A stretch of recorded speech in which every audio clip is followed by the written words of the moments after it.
Breaking news, Freeports don't work.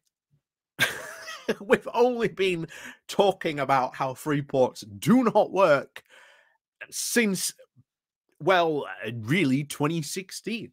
Of course, this was one of the many big ideas that Boris Johnson floated back in 2019 to make Brexit work. Even before that, Rishi Sunak was talking up how Freeports would be a wonderful idea, and this is how you make Britain better again, by we'd have all these free ports.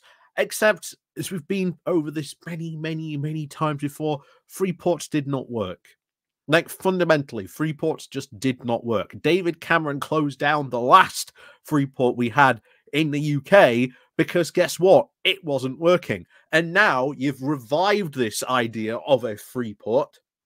Only one so far. And guess what? It's already under a lot of, dodgy financial scrutiny at the moment. Not only that, also came out recently, one of the people who won the contracts for security of this free port, big-time drug trafficker. Gee, I wonder how safe the security and, the criminality on that free port might become in a couple of years' time.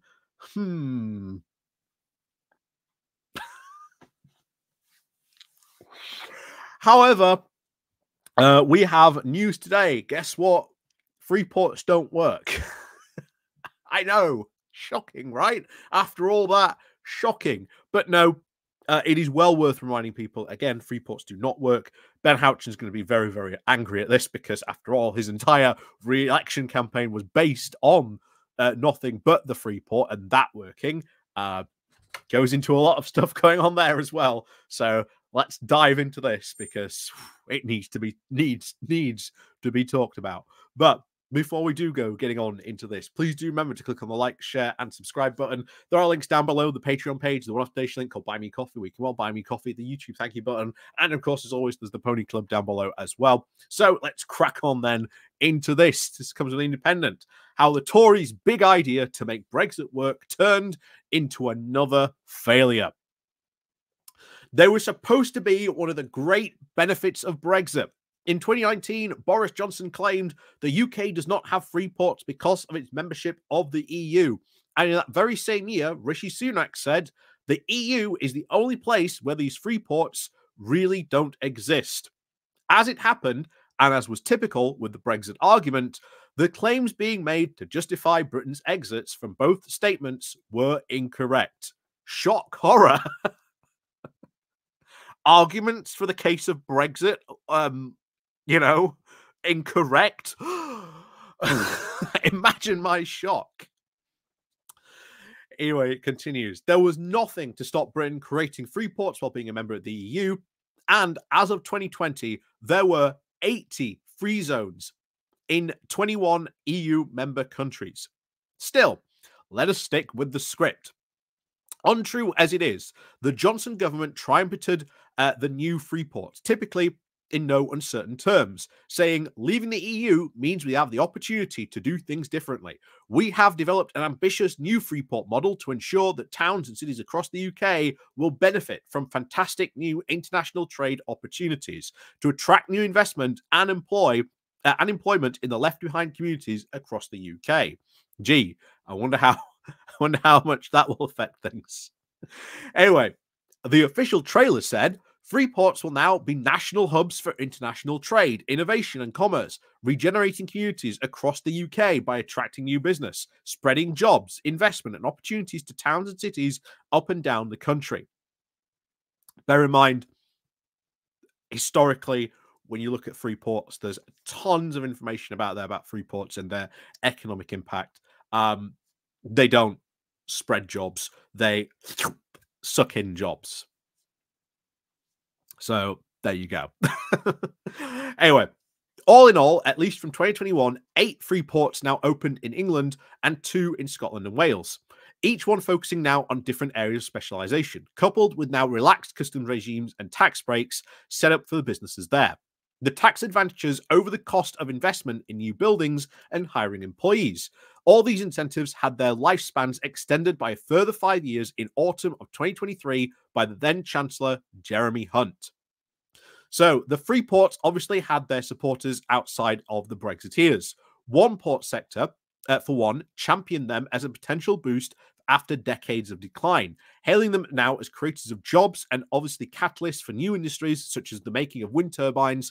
Local councils and other bodies were also very enthusiastic, regarding it now as a matter of pride that the region had been selected to house one of these new zones. And then, of course, that belies the true economic, reality of what these free ports have been. Historically, these free ports have not worked. So it is sad then to report that only 6 companies have actually taken advantage of what's on offer in England. 3 in Liverpool and now 1 in Teesside, the Solent and Thames. This is the very same Teesside Freeport area that was repeatedly singled out by Rishi Sunak as Prime Minister and then on the campaign trail, even applying as some sort of Tory-inspired post-Brexit economic elixir to the struggling North East. Yeah, guess what? Hasn't been so. There were even those prepared to speak up against the construction, the constant drum beating. The Office for Budget Responsibility said back in 2021 it expected the impact of these free ports on the UK GDP to be so small that it would be difficult to even discern, even in retrospect. So I love that. The economic reality of these free ports is going to be so small, you will barely see it. Trade organizations also questioned whether this now convoluted and increasing archaic British tax code wouldn't even enable the promised tax breaks to actually materialize. Tax experts asked if the system of UK customs tariffs would made to be work sufficiently to the Freeport company's advantage. Others, of course, highlighted how the relative lack of policing and regulation would encourage corruption and criminality. Their aim now to override local planning controls also led to criticism. What a surprise. So, analysis from the UK Trade Policy Observatory in Sussex said that only actually 1% of the UK imports of value would actually benefit from a free ports model. This 1% in itself was very limited to very niche industries, such as manufacturing of dog and cat foods. So, you'll get a 1% boost, but only in the most niche of industries, dog and cat foods. Sure enough, there were, of course, signs of loss of faith by the Tories, even when they were in power. The ex-Levelling Up Secretary, Michael Gove, chose to describe them as key regional industrial investment hubs rather than as places to avoid customs charges. It was a very subtle shift, and in case of a blink, you've missed it. The Whitehall watchers, well-versed in discrete changes of emphasis and nuance, spotted the switch. Gove was very clear when he told the House of Commons Business and Trade Committee it remained to be determined whether these customs sites based in the Freeports were vital to the future of the Freeports programme or they were simply, quote, nice to have. So, it is likely then that these free ports now are destined to become enterprise zones, populated by squeaky clean modern buildings and act as centres for the coastal environment and alternative energy projects. The much heralded lower customs tariff aspects and, of course, their injection of lifeblood into the national economy will be very quietly forgotten. Labour maintains it will obviously stick with them for now. They don't want to discourage the existing few investors. Meanwhile, to the annoyance of many, they are now intent on making cuts to projects that will generally actually strengthen the UK economy, such as scrapping the building of the new £800 million supercomputer in Edinburgh. Again, needs to be built. These types of investments we do need. But it's difficult. It really is. I don't think anyone out there could really say they are going to do, not in a difficult situation. And I think denial of that is upsetting a lot of people. I think anyone's just jumping on at the moment, eager to have a go at them. And still, they've only had a couple of months in, well, barely even a month in power, just about. But there you go.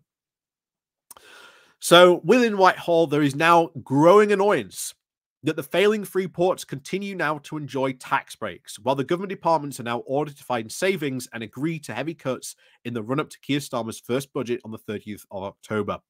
So there's something else we should be cutting. Why not just cut these Freeports? I know, of course, you annoy any investor that did invest in them, but if they're not going to work, then get rid of them. Just axe them completely. In time, the Freeports will be marked down as a Brexit benefit that never was. In that, at least, they will be not alone. So, yeah, once again, Freeports absolutely failing. Are we surprised? No. We said this from day one. Freeports are an absolutely terrible bad idea. They've got an absolutely incredibly poor economic track record. They would not bring any of the promised benefits that Brexiteers claim that they would. And even then, as we've seen now, according to the budget of office, the Office of Budget Responsibility said it there themselves in the article. The effects will be so small, it will be difficult to actually measure them. So, again, shock horror. Freeports don't work. I'm sure Mr. Houchin will disagree, but there you have it. Once again, a Brexit benefit that was bound to be a failure, and guess what? Turned out to be a failure. Who could have guessed? Anyway, as always, thank you very much for watching, and of course, as always, we'll see you all next time.